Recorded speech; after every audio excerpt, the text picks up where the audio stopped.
The purpose of this video is to show the savings. This is an insurance company that's looking for space. Right now, they're in an office building. They're exploring the opportunity of moving into retail. The problem is the cost. The budget is about $3,000 a month, and we're looking at whether or not we're going to save money and get the best deal on retail. Now, let's be clear. When you're moving from office to retail, you're going to pay more money, period. If you're not prepared for that, don't even entertain the thought of moving into a retail space. It's just not going to happen where you're going to have an even transfer. Retail is more expensive because retail is usually on higher traffic areas with special construction. You have retail buildings versus office. It's just a different type of commercial property and it's priced differently. Insurance guys love being in high retail areas, high traffic retail areas for visibility's sake, and you pay for that visibility. So what we're doing here is looking at a retail option that we've negotiated, and we're seeing where we are in the market. This is not our final negotiations, so I'm not showing where we end up, but I am showing that we're pretty close. And I'd say we're at least 1 or 2 rounds away from getting something finally done. So as we look at the proposal itself, you see a lot of, just markings here where we've negotiated back and forth. The landlord had a much more aggressive proposal. Obviously, we tried to taper that down, and they've countered that. So to sum up where we are, the landlord wants an effective rental rate or an average rental rate of about $22 a foot, plus triple net cost. And the Northwest market for retail right now, that's pretty competitive. If you want up to the minute data, just give me a call, and I'll let you know what that is at the time. So when you look at this proposal, I think it's a very good proposal because the rents we've negotiated, and I'm going to show you a spreadsheet breaking this down specifically, so I won't go into detail here. But as far as the rent commencement date, we'll commence the rent after the rental abatement period. That's pretty standard. For common area maintenance, taxes, and insurance, or your triple net cost, we've worked in caps here, so that's always good. The improvement allowance, we're doing something pretty unique here because my client, the space is almost walk-in ready. There are a few things that we want to have done to it. So what we want to do is get more free rent. And of course, we're going to do improvements, but we want more free rent than we actually need for the improvements to have a buffer. You never know, something may happen with construction that exceeds what you anticipate.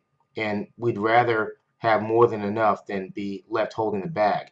The landlords responded, we wanted close to 12 months. Landlord says, we'll give you 4.5 and not touch anything. Let's get to the numbers because this is the proposal. Let's get to the numbers where we can see whether or not there's really savings. Now, this is a really quick spreadsheet that we put together, and I'm going to zoom in here so it's easy to see. Okay. Now, we've estimated a 3% increase every year in triple net cost.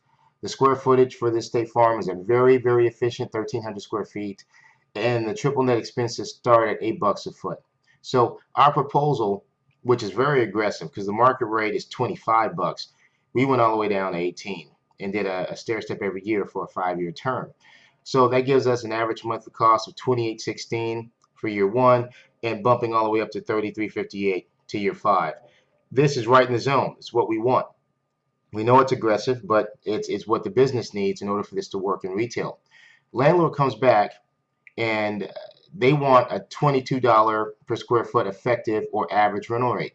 So what happens is instead of us being at $28.16, they want us at $3,033, which is not that much of an increase.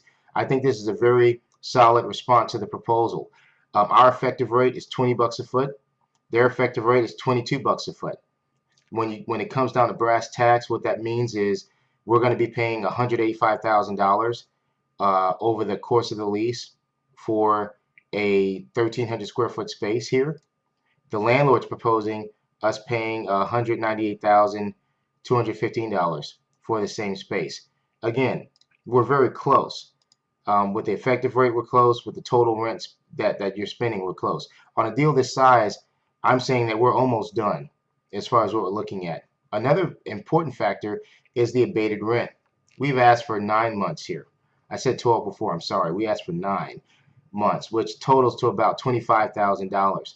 That's more than enough to cover the expenses that we want to invest in the property as far as build out, but we want more than what we need. So we're asking for a lot.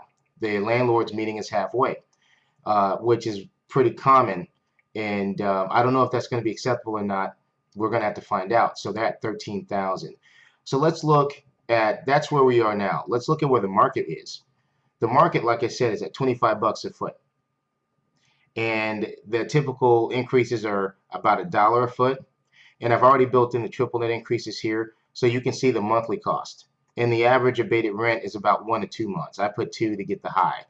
So you can see where we are here, and let's look at the differences. Now, if we looked at our proposal versus the landlord proposal, there's a $13,000 difference over 5 years. That's a very good margin. I think that we're in the zone. Now, where we really experience the savings is if you look at where we are, where the landlord is versus the market. So the landlord's only $13,000 off from what we wanted, and they're only $11,000 off as far as the free rent that we wanted. When you look at where the landlord is versus the market, we're beating the market by $32,500. That's already a huge win. That is already almost the base salary for another employee. It's another company car. It's $32,000 in my client's bank account that he's paying below the market because we've negotiated this deal wisely. And it's not magical where we just did some magic where we had super leverage or asked for some things that were unreasonable. The magic in this deal comes from finding opportunities where the landlord is willing to make sacrifices. The reason I can get this deal and below $32,500 below market is because I discovered a landlord in the marketplace that's in a unique position to be competitive. He's got the flexibility with his bank. He has a stable tenant mix already. There's a space that doesn't require a lot of build out. There's a lot of factors that all come into play that allow this landlord to be more competitive than the others.